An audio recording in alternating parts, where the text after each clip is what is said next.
오늘은 요한일서 2장 18절부터 29절까지를 살펴보고자 합니다. 18절은 적 그리스도에 대해서 말씀하고 있습니다. 읽어보겠습니다. 아이들아, 지금은 마지막 때라. 적 그리스도가 오리라는 말을 너희가 들은 것과 같이 지금도 많은 적 그리스도가 일어났나니 그러므로 우리가 마지막 때인 줄 아노라 라고 말씀하고 있습니다. 여기 아이들아로 시작하고 있는데 이는 의도적으로 이렇게 표현한 것으로 보입니다. 적 그리스도에 대해서 잘 알지 못하는 성도들의 상태를 표현한 것이 아닌가, 그런 추측을 하게 만듭니다. 그리고 지금은 마지막 때라라고 말씀하고 난 이후에 마지막 때에는 적 그리스도가 올 것이다라는 말을 너희가 들었다고 말을 하고 있습니다. 예수님도 마태복음 24장에서 마지막 때를 말씀하시면서 마지막 때 가장 큰 특징 중 하나가 바로 이 적 그리스도다, 적 그리스도의 출현이라고 말씀하셨습니다. 그런데 요한은 충격적이게도 지금 이미 적 그리스도가 출현했다라고 말을 합니다. 그렇게 적 그리스도가 출현했기 때문에 지금 이 요한의 시대가 바로 마지막 시대다라고 요한은 말하고 있는 거죠. 여기서 큰 혼란이 하나 생깁니다. 적 그리스도의 출현은 마지막 때를 가리키는 것인데 지금 요한의 시대에 적 그리스도가 출현했으니 마지막 때다, 이런 논리가 가능한 것이죠. 그런데 그때로부터 무려 2000년이 지난 지금까지도 아직 세상은 변한 것이 없습니다. 이에 대해서 그럼 우리가 어떻게 이해해야 할까 하는 문제가 생기는 거죠. 성경은 종말에 대해서 두 가지 입장을 취하는데, 하나가 예수님의 초림부터 재림 사이를 종말이라고 표현하기도 하고, 또 하나가 세상 끝날을 종말이라고 표현하기도 합니다. 저는 요한은 첫 번째 입장을 가진 자로서 이미 자신의 시대가 종말이라고 믿었다고 생각합니다. 그리고 이 초대교회 시대뿐 아니라 중세 시대, 근세 시대, 오늘날까지도 적 그리스도는 끊임없이 출현하고 있으니까 우리 역시 종말의 시대를 살고 있는 것이라고 말을 할 수 있겠습니다. 그런데 19절에 보면 이들의 이력이 특이합니다. 19절을 읽어보겠습니다. 그들이 우리에게서 나갔으나 우리에게 속하지 아니하였으니 만일 우리에게 속하였다면 우리와 함께 거하였으리니와 그들이 나간 것은 다 우리에게 속하지 아니함을 나타내려 함이니라 라고 말씀하고 있습니다. 이들은 요한의 무리에게서 나갔고 이 요한의 무리에게서 속하지 않은 자들이라고 말을 하고 있습니다.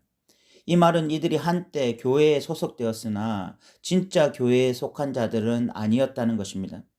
그 증거가 그들이 교회를 나간 것, 이것 자체가 이들이 교회에 속하지 않은 자들이라는 것을 증명한다는 거죠. 교회를 나간 이유는 믿음이 다르고 신학이 달랐기 때문입니다. 20절, 21절에서는 성도들은 이 적그리스도와는 근본적으로 다르다는 것을 의도적으로 드러내고 있습니다. 21절을 읽어보면 너희는 거룩하신 자에게서 기름 부음을 받고 모든 것을 아느니라. 내가 너희에게 쓰는 것은 너희가 진리를 알지 못하기 때문이 아니라 알기 때문이요, 또 모든 거짓은 진리에서 나지 않기 때문이라 라고 말씀하고 있습니다.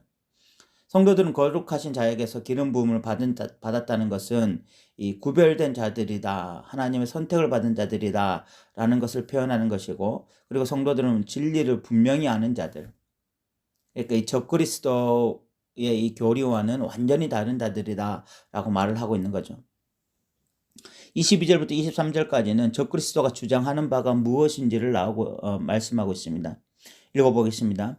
거짓말하는 자가 누구냐? 예수께서 그리스도이심을 부인하는 자가 아니냐? 아버지와 아들을 부인하는 그가 적그리스도니 아들을 부인하는 자에게는 또한 아버지가 없으되 아들을 시인하는 자에게는 아버지도 있느니라 라고 말씀하고 있습니다. 이 적그리스도의 핵심은 예수를 그리스도로 고백하는 것을 부인한다는 것입니다. 다시 말해서 예수를 구주로 받아들이는 것을 거부하는 자들입니다. 결국 예수를 부인한다는 것이 무엇을 의미하는가 하면 그 안에 하나님이 없다는 것을 의미합니다. 하나님을 알면 예수님을 받아들일 것이고 예수님을 믿으면 하나님을 경배할 것입니다. 그 이유는 예수님과 하나님은 한 분이시며 동시에 아버지와 아들의 관계이기 때문에 그런 것이죠. 이 요한복음에서 바리새인들과 서기관들이 예수님을 끊임없이 거부한 이유 역시 그들이 예수님을 몰랐고 하나님을 몰랐기 때문이었습니다. 예수님은 그 자들을 향해서 이렇게 말씀하셨죠. 예수께서 대답하시되 너희는 나를 알지 못하고 내 아버지도 알지 못하는도다. 나를 알았더라면 내 아버지도 알았으리라. 우리는 이 말씀을 1차적으로 예수님을 노골적으로 부인한 자들에 관한 말씀이라고 생각할 수 있습니다. 그들은 교회 안에 속해 있었지만 예수님을 받아들일 수 없었기에 결국은 교회 바깥으로 나간 자들입니다. 그들은 애초에 교회 안에 함께 있을 수 없는 자들이었습니다. 왜냐하면 교회는 예수님에 대한 바른 신앙 고백 위에 세워지기 때문에 그렇습니다. 그런데 저는 오늘날 적그리스도는 이보다 더 교묘하게 교회를 유린하고 있다고 생각합니다. 그 점에 있어서 깊은 통찰력을 주는 책이 이 마이클 호튼이 쓴 그리스도 없는 기독교라는 책입니다. 마이클 홀튼은 이런 말을 합니다. 사람들은 예수에게 온갖 종류의 옷을 입혔다. 회사의 최고 경영자, 인생 코치, 문화전사, 정치혁명가, 철학자, 아픔의 동지, 도덕적인 모범, 우리의 꿈을 위한 조력자. 그러나 우리는 이런 방식으로 우리의 삶에 가장 중요한 위치에 있어야 할 분을 단지 소모품 정도로 취급하고 있지는 않은가. 마이클 호튼은 예수 그리스도라는 분이 우리 교회의 가장 큰 중심이어야 되고 우리 신앙의 우리의 삶의 중심이어야 되는데 예수님이 주변에 밀려나고 있는 사실에 대해서 너무나 안타까워하며 이런 말을 하고 있는 것입니다. 오늘날 교회를 다니는 사람들 입에서 예수를 부인할 자는 찾기 쉽지 않을 것입니다. 그러나 그들의 삶에서 예수를 발견하는 것 역시 너무나 어려울 것입니다. 입으로 고백하는 그 주님이 삶에서는 철저하게 외면받고 있다면 이것이야말로 또 다른 적그리스도의 가르침이 아니고 무엇이겠습니까? 그래서 요한은 24절에 이렇게 권면을 하죠. 너희는 처음부터 들은 것을 너희 안에 거하게 하라. 처음부터 들은 것이 너희 안에 거하면 너희가 아버지와 아들 안에 거하리라 라고 말씀합니다. 요한은 너희는 처음부터 들은 것을 너희 안에 거하게 하라 라고 말을 합니다. 이 말이 무엇을 의미합니까? 성도들도 자칫 잘못하면 이런 거짓된 가르침에 속아 넘어갈 수 있다는 것을 전제하는 말씀입니다. 오늘날 그리스도인들이 우리는 절대로 예수를 부인할 일은 없습니다 라고 단언할지 모르지만 이미 교회 안에 예수님을 부인하는 일들은 다양한 방법으로 나타나고 있습니다. 이에 대해서 마이클 호튼의 그리스도 없는 기독교나 미국제 복음주의를 경계하라, 능력 종교, 세상에 포로된 기독교, 복음을 부끄러워하는 교회 등 이 다양한 책들에서 교회 안에 예수를 어떻게 부인하고 있는지 다양한 사례들을 자세하게 설명하고 있습니다. 그래서 우리가 해야 할 일이 바로 처음부터 들은 것, 우리 안에 거하게 하는, 그 처음부터 들은 것을 우리 안에 거하게 하는 것이죠. 예수로 무장해야 됩니다. 예수에 대해서 배웠고 깨달았다는 것을 더 굳건하게 세워야 돼요. 그렇게 될 때 우리는 예수 안에 거하게 되고 영원한 생명이 있게 될 것이라고 요한은 말을 하고 있습니다. 25절을 읽어보겠습니다. 그가 우리에게 약속하신 것은 이것이니 곧 영원한 생명이니라 라고 말씀하고 있습니다. 요한은 생명을 단지 영생의 개념으로 말하지 않습니다. 요한에게 생명은 굉장히 역동적인 개념으로서 우리의 삶 전체를 지배하는 힘입니다. 우리가 이 땅을 살아가는 동안 예수를 주로 고백할 때 그것은 신앙적이고 신학적인 고백일 뿐만이 아니라 삶의 고백입니다. 삶의 고백. 예수님의 생명은 교회 안에서만 흘러 넘치는 것이 아니라 우리의 삶으로 흘러 들어옵니다. 우리는 저마다 살아가는 방식이 다르고 직업이 다릅니다. 그런데 예수 생명으로 인해서 우리는 각자의 삶에서 살맛나는 인생 경험하는 거예요. 이것이 예수가 그리스도다라는 의미가 가지는 확장성입니다. 이것이 예수를 부인하지 않는 삶입니다.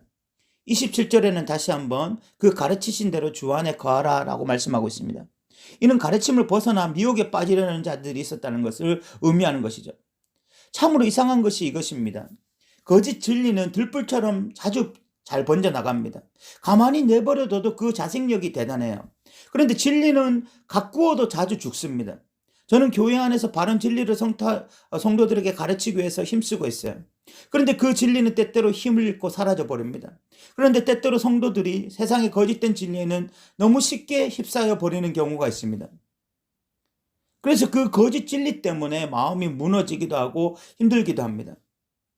그런데 이런 모습을 보면 마치 농사를 짓는 것과 유사하다는 생각이 듭니다. 농사를 지으면 들판의 잡초는 너무나 쉽게 잘 자라요. 제거하고 제거해도 또 쉽게 올라옵니다. 그런데 곡식은 어떻습니까? 겨울에 밭을 갈고 봄에 씨를 뿌리고 여름에 물을 주고 열심히 가꾸어줘요. 그래도 열심히만 하면 가을이 되면 열매를 주렁주렁 맺으면 좋겠지만 그렇지 않은 경우가 허다합니다. 열매를 맺는 것은 또 다른 문제예요. 그의 비가 얼마나 왔는지, 제때에 왔는지, 자연재해는 없었는지, 해로운 병충이 돌지는 않았는지에 따라서 전혀 이 열매 맺는 것은 다른 양상으로 나타나는 것입니다. 가라지는 저절로 두면 가라지로 가득해지지만 열매는 가꾸어도 장담을 못하는 거야. 그래서 하나님의 은혜, 그 하나님의 신실하심이 열매의 주 동력인 것입니다. 지금 요한이 24절에 거하라라는 말을 하고 난 이후에 27절에 다시 주 안에 거하라라고 말을 하고 있고 28절에 다시 그의 안에 거하라라고 말을 할 수밖에 없는 이유가 거기에 있습니다. 거짓이 판치는 세상 속에서 우리가 진리를 사수하고 진리 안에 있지 않으면 우리도 모르는 사이에 진리 안에 거하고 있는 것처럼 느껴졌지만 진리 바깥에 있는 거예요. 그러니까 요한이 지금 3번이나 진리 안에 거하라 라고 이야기하고 있는 거죠. 이제 말씀을 마무리하고자 합니다. 사탄은 거짓의 아비입니다. 그는 진리를 왜곡시킬 수 있으면 그 무엇이라도 할 것입니다. 사탄은 특별히 예수를 왜곡시키는데 전문가죠. 사람들이 예수를 제대로 알면 생명이 주어지기 때문에 그것을 죽기보다 싫어하는 것이 사탄이기 때문에 예수를 왜곡합니다. 그래서 각 시대마다 예수님을 끊임없이 변절시켜 왔습니다. 요한의 시대에는 예수님이 그리스도이심을 부인하게 만들더니 오늘날 시대에는 예수님이 삶의 주인 되심을 거부하게 만들고 있습니다. 그렇기 때문에 우리가 배운 그 진리 안에 거해야 합니다. 누가 뭐라고 해도 그 진리를 굳게 붙들어야 됩니다. 예수님의 무엇을 첨가해서도 안 되고 예수님에게서 무엇을 빼어서도 안 됩니다. 우리는 예수로 시작하고 예수로 인생이 끝이 나는 자들이 되기를 소망합니다. 우리 모두 예수 안에 거하기를 소망합니다. 들어주셔서 감사합니다.